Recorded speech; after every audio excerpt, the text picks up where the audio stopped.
রিশাদ হোসেনের পর গিয়েছিলেন সাকিব আল হাসান। এবার লাহোর কালান্দার্সে যেতে পারে আরও একজন বাংলাদেশি অলরাউন্ডার, তিনি মেহেদী হাসান মিরাজ।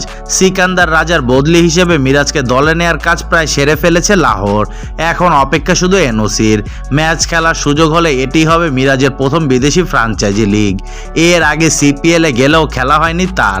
সিকান্দার রাজা নিয়মিতই ছিলেন লাহোর কালান্দার্সের একাদশে। তবে 22 মে থেকে শুরু হতে যাচ্ছে ইংল্যান্ডের বিপক্ষে জিম্বাবুয়ের অ্যাওয়ে টেস্ট, ইতিমধ্যে যা ঐতিহাসিক তকমা পেয়েছে। রাজা তাই দলকে প্লে অফে তুলেই ছুটেছে নটিংহ্যামে। কিন্তু যে জায়গাটা ফাঁকা হলো তা পূরণ করা যাবে তো?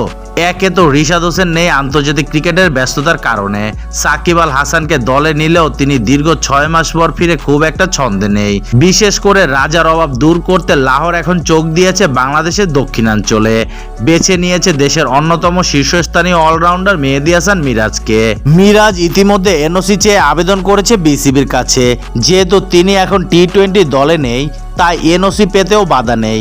তবে জাতীয় দলের টি-20 স্কোয়াডে জায়গা না পেলেও পিএসএল এর মতো ফ্রাঞ্চাইজি লিগে ডাক পাওয়া মিরাজের পক্ষ থেকে এক ধরনের জবাব বটে।